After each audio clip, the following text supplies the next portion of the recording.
Una pregunta.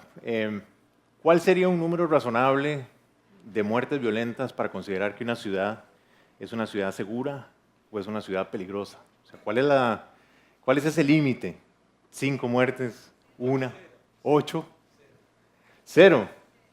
O sea, a veces nos preguntábamos si estábamos leyendo inclusive algunas ciudades desarrolladas que estaban tratando de alcanzar ese número 0 y aún así parece que esa versión última es demasiado caro para conseguir con respecto a todo, ¿verdad? O sea, una ciudad como la que vivimos aquí, pues le falta un trecho, ¿no?, para llegar al 0. Pero la pregunta es si el conflicto puede eliminarse completamente, ¿verdad? O sea, no se puede erradicar el conflicto, se puede hacer, somos naturalmente violentos o no. Es más, puede ser una pregunta todavía más compleja, es si somos parte de, digamos, una cadena evolutiva y el conflicto es parte de esa necesidad que tenemos y nos hace avanzar, nos hace evolucionar. ¿Será que, por ejemplo, a ver, todas esas imágenes que vemos todos los días en la prensa, en la televisión, los videojuegos, nos hacen más violentos o son un reflejo de lo que ya de por sí somos, ¿no? ¿Nos están condicionando o no nos están condicionando? En realidad, cuando nos preguntamos, por ejemplo, en Honduras, un poco en la vorágine de violencia en que estamos involucrados aquí como país, nos preguntamos a qué se debe. O sea, un país que tiene cultura viva, que tiene naturaleza, que tiene mares, que tiene recursos, jóvenes, ¿por qué estamos metidos en este problema? ¿Verdad? O sea, ¿será que el conflicto no puede ser resuelto? O sea, o el conflicto tiene que ser de alguna vez mediado. Y sobre todo la pregunta sería si nosotros queremos o tenemos que jugar algún papel en todo esto, ¿verdad? O sea, mi papel es solo retirarme, no ser parte de un acto violento, o si tenemos algo positivo que aportar. Todo este tema empezó hace como 3 años en una conversación que tuve con un líder garífuna de La Ceiba y estábamos platicando, ¿no? O sea, estábamos un rato ahí conversando y en la tele estaba precisamente pasando el noticiero. Entonces el noticiero pasaba alguna cosa y la otra, y una muerte, y una extorsión. Y entonces ahí iba, digamos, en una cadena de cosas que cada día estamos más acostumbrados, ¿no?, a ver, en abrir y ver los sucesos y un poco todas esas imágenes que se nos llenan. Y entonces, platicando de otra cosa, el Señor interrumpe y lo que me dice de repente es, qué raro, que busquen siempre fuera soluciones a problemas que grupos como nosotros, o sea, grupos étnicos, grupos tradicionales, tenemos ya algunas prácticas que hacen que las cosas no lleguen a complicarse tanto como están complicándose. Y entonces, o sea, no terminé de entender bien qué era lo que estaba hablando. O sea, estaba hablando de que eran menos violentos que el resto del país. O sea, no me quedó muy claro, lo dejamos así. Y con el tiempo he seguido, o sea, no he podido dejarlo pasar. Me complica siempre que me acuerdo de él y digo, bueno, pero ¿qué es lo que estamos hablando? Y bueno, yo trabajo desde hace como 12 años en proyectos de desarrollo. Hago un poco de todo, o sea, he trabajado en proyectos desde arte y cultura, he trabajado en proyectos inclusive de violencia urbana, pero también de gestión de ciudades. Pero una de las preocupaciones que he tenido siempre es tratar de involucrar tecnología dentro de la ejecución de esos proyectos, ¿verdad? O sea, cómo se puede usar herramientas tecnológicas dentro de los proyectos. Y evidentemente la primera pregunta que viene después es, pero bueno, ¿sirve para algo? ¿Ya? ¿O es una pirotecnia de algo que está de moda, de algo que hay que comprar, el último aparato? ¿O realmente eso puede apoyar a algo? No necesariamente a sustituir algún espacio de convivencia, pero sí, por lo menos, favorecer o abrir más espacios, buscar la comunicación. O sea, esa siempre ha sido una de mis preocupaciones con respecto a la tecnología. La otra cosa que me preocupaba cuando estamos hablando y me recuerdo del garífuna diciéndome que nosotros somos menos conflictivos o que tienen técnicas, es una cosa que me remonta a mi infancia. O sea, yo no sé ustedes qué recuerdo tendrán de su escuela, pero en la escuela típica en la que yo estuve y que estuvimos muchos centroamericanos,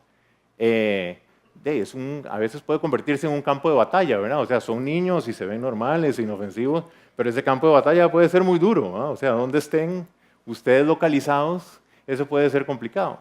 Y sobre todo si uno es el más chiquito y el más flaquito, que lo fui, ¿verdad? En algún momento, uno está siempre lidiando con digamos, con esa disyuntiva de que hay que defenderse, no hay que defenderse, hay que imponer, no hay que imponer. Y no lo tenía muy claro cuando era niño hasta que empecé a crecer, ¿verdad? Crecer, y me hice grande. Y entonces me di cuenta que conforme iba creciendo, los conflictos se iban acabando. O sea, las peleas como que se iban reduciendo. No sé si es que me hice muy grande, pero entonces yo me puse muy feliz y mis amigos también, ¿verdad? O sea, había que defenderlos un poco, pero los conflictos se fueron reduciendo conforme yo iba creciendo físicamente. Cuando llegué al 1,90 m se acabaron completamente las peleas, ¿verdad? Y hasta la fecha, o sea, realmente he tenido bastantes pocos problemas en la vida después de eso, físicos por lo menos.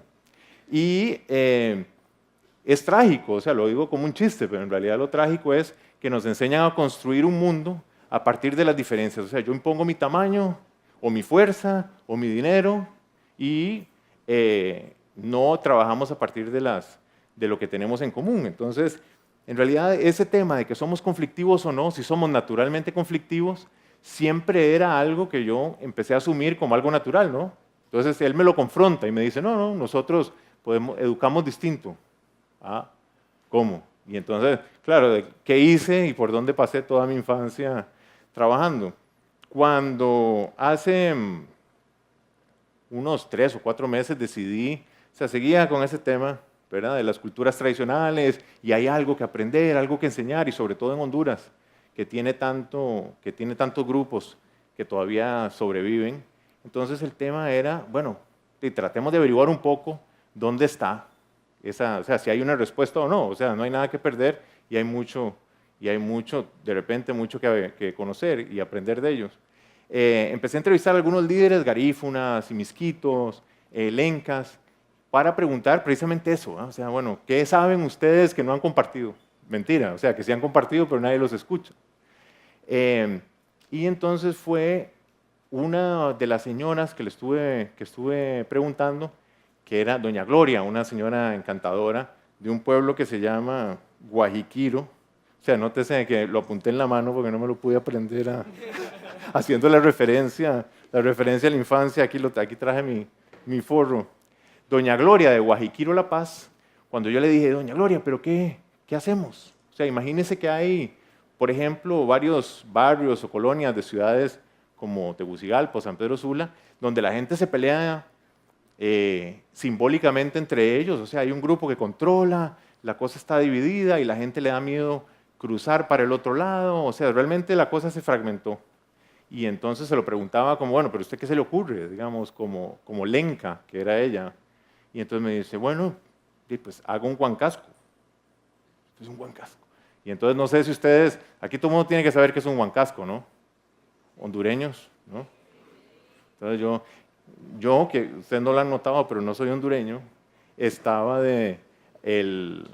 había escuchado algunas cosas. Y entonces, doña Gloria, pero ¿cómo? Dígame una cosa. O sea, el huancasco no es una fiesta religiosa. Y me dice, también es una fiesta religiosa. Y yo me acuerdo que pasan un santo y que los encuentran. Ajá. Pero no es una fiesta cultural, un baile. Y me dice, también es una fiesta cultural. Y yo, ¿también qué? ¿Verdad? Y me dice, no, es que en el fondo el huancasco era en mi pueblo y mi papá era, aparte de uno de los dirigentes del huancasco, Lenca, es un espacio donde se tienen que dirimir los conflictos. O sea, ahí nos encontramos y ahí es donde tenemos que terminar un conflicto. Y entonces fue una cosa muy curiosa, ¿verdad? Yo le preguntaba, ¿pero dónde está el secreto, digamos? Bueno, ¿qué es un huancasco? Entonces, ya les dije, o sea, quedó históricamente cubierto, o sea, a través del tiempo y sobre todo las décadas de colonia, independencia, y se fue, digamos, disfrazando, si no, se fue sobreponiendo varias capas que la dejaron como una fiesta religiosa, sacamos el santo del pueblo, celebramos un día por año, pero en realidad el tema del huancasco, según ella me contaba, es que se van, realmente es todo un proceso, digamos, donde dos pueblos que están vecinos deciden que ya no van a pelear más. O sea, ya salió demasiado caro el pleito. O sea, han perdido gente, han perdido tiempo. De repente tenemos a nuestra mejor gente peleando, o los podemos perder también.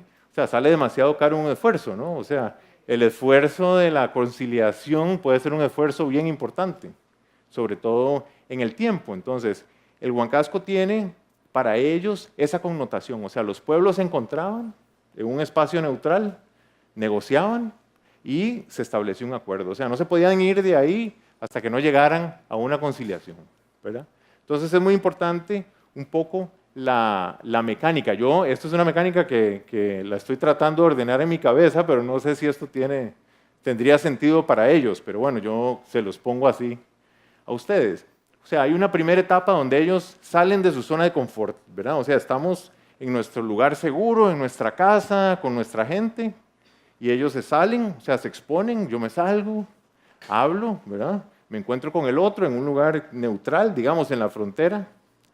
Después, una vez que nos encontramos los dos pueblos, ¿verdad? Las dos comunidades, sobre todo, voy a hacer una pausa aquí, o sea, el Huancasco era importante a nivel de personas, o sea, yo y usted podemos negociar algo, tenemos un problema de tierra, en fin, pero es súper importante a nivel de grupos, ¿verdad? ¿Cuáles son los grupos que se enfrentan y negocian? Entonces, se sientan a dialogar, y eso suena fácil, o sea, no es un diálogo de media hora, pueden ser diálogos de 3 días, ¿verdad? 4 días. El tema es que ahí no se levantan hasta que no haya un consenso, ¿verdad? O sea, el consenso tiene que llegar, y puede ser un consenso, como le digo, que se construye en el tiempo y que pueden ser 4 o 5 días de consenso. Y finalmente, un tema súper importante que sería, finalmente, cuando llegamos a un consenso, celebramos. O sea, hay una fiesta, evidentemente. Entonces, el Huancasco es bien importante el tema de la celebración, porque la celebración, evidentemente, celebramos que llegamos a un acuerdo, pero la celebración se convierte en una conmemoración. O sea, el tema, y me lo decía ella claramente, el tema no es solo que llegamos a un acuerdo, ¿verdad? Sino que ese acuerdo no se nos puede olvidar. A mí, a ustedes, pero ni a mis hijos ni a mis nietos. O sea, se supone que estamos haciendo un acuerdo durable, ¿no? En el tiempo. Entonces, ese acuerdo se establece celebrando periódicamente, cada 6 meses, una vez al año. Ahí lo decidimos, tenemos que celebrar y tenemos que reactuar el acuerdo, ¿verdad? O sea, ese acuerdo se firmó, nos costó, pero teníamos un conflicto que nos estaba causando pérdidas y problemas. Entonces, estamos aquí para celebrar que llegamos a un acuerdo y ese acuerdo tiene que ser respetado. Entonces, ahí es súper importante. Ahora, ya vi algunas caras aquí cuando dicen, bueno, ya, pero ahí viene con el cuento de que todo lo pasado fue mejor, pero que lo viejo hay que reinventarlo. Sí y no. O sea, creo que tenemos que salir un poco del esquema de que todo lo malo, o sea, que todo lo viejo es malo y que todo lo nuevo es bueno, porque en realidad sí, efectivamente, o sea, hay cosas viejas y pasadas que han sido superadas, o sea, temas de derechos humanos, temas de medicina, efectivamente, o sea, en los tiempos modernos han venido a aportar bastante, pero efectivamente los tiempos presentes, o sea, descubrimientos recientes también pueden ser bastante perjudiciales. Entonces es un poco una apuesta de cosas con las que estamos viviendo que pueden ser articuladas distinto. En el tema del Huancasco y, por ejemplo, de las culturas de los grupos étnicos, como en Honduras, un tema que es bien importante es que ellos, solo la prueba de que estén hoy todavía como un grupo bien constituido, o por lo menos medianamente constituido, con su identidad, con ciertas prácticas, quiere decir que saben algo, ¿verdad? O sea, por lo menos una forma de mediar, a pesar de todos los conflictos que tienen, ¿no? Que se respeta la lengua, la tierra, o sea, hay un tema de mediación que ellos ya saben.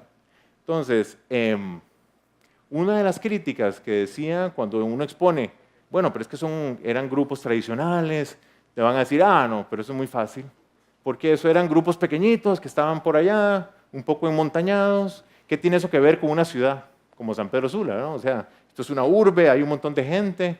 Y yo, bueno, sí, tal vez son grupos demasiado aislados y pequeñitos y la realidad es distinta. Bueno, y recuerdo que unos días después me fui para mi casa, claro, el guarda, la reja, no se podía hacer, ahora está en el tema del barrio seguro con un portón, y la gente encerrada en sus casas, a las 7 de la noche no hay nadie, ¿verdad?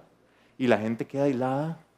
Yo decía, qué raro. O sea, nosotros construimos nuestros propios guetos también, ¿verdad? O sea, estamos cada vez más encerrados, entre más complicada se pone la situación de violencia, más nos encerramos, ¿verdad? Somos grupos.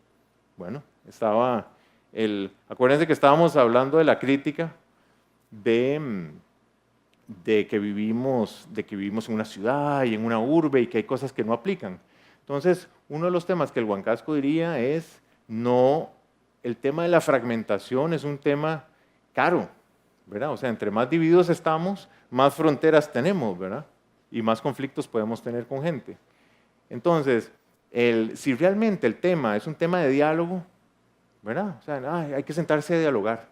Volviendo al cuento de la tecnología, uno dice, ¿cómo es posible que estemos hablando de que hay problemas de comunicación cuando todo lo que ando encima me habla, ¿verdad? O sea, me chatean, me encuentran, no me puedo esconder, ¿verdad? O sea, me escriben por todas partes, me llaman, estoy 100% localizable todo el tiempo. Es más, y quiero estar localizable. Ya se convirtió parte de la canasta básica ponerle saldo al teléfono, ¿verdad? Si no, puede ser un problema, porque alguien tiene que encontrarme. Entonces, ¿cómo es posible que lo hagamos, o sea, que tengamos esos problemas ahí que persisten? Hay un estudio que salió hace poco sobre uso de redes sociales y lo más interesante era que decían que se habían hecho un estudio en algunas de las redes como el Facebook o el Twitter y la mayoría de la gente tenía la mayoría de sus contactos gente que ya conocía de antes. O sea, no se convirtieron en el mundo, o sea, no se conocieron en el mundo digital. O sea, mis amigos mayoritariamente, y piénsenlo ustedes, digamos, sus propios contactos. No, es gente que ya conocí y nos comunicamos por el Facebook, pero no nos conocimos en la red, o sea, no hay otro espacio. Y la misma cosa con el Twitter, o sea, yo sigo todos los newsfeed ahí de noticias, yo sigo cosas que son de mi interés. O sea, lo que quiere decir con esto es que seguimos, a pesar de las nuevas tecnologías y lo conectados que estamos, seguimos viviendo en guetos. O sea, estamos encerrados con nuestros propios amigos, no trascendemos esa parte de ahí. Y entonces, de repente, o sea, vivimos físicamente encerrados porque la ciudad es violenta, vivimos conectados, pero solo con nuestras propias conexiones, ¿verdad? Solo con nuestros amigos que conocimos en la escuela o en la universidad. O sea, seguimos viviendo aislados. Entonces, ¿por qué me están diciendo que una práctica, como pueden ser muchas otras que salen de los grupos tradicionales, no va a ser aplicada si realmente vivimos fragmentados y encapsulados? O sea, capaz que sí. O sea, ¿por qué no podemos hacer un Huancasco en una red social donde conozcamos gente distinta de otro lado, que no conoceríamos si no fuera por ese espacio? ¿Por qué no podemos hacer un Huancasco entre dos colonias que no se hablan, donde la gente no puede transitar y que se haga una celebración finalmente? O sea, ¿por qué, por ejemplo, salimos de aquí y en lugar de ir a buscar a nuestros aleros de siempre, ¿por qué no salimos pues a buscar ese país que nos necesita y ese país que necesita ser reconstruido? Tal vez ahí es donde está la respuesta que andamos buscando, ¿verdad? En esos grupos. Bueno, muchas gracias.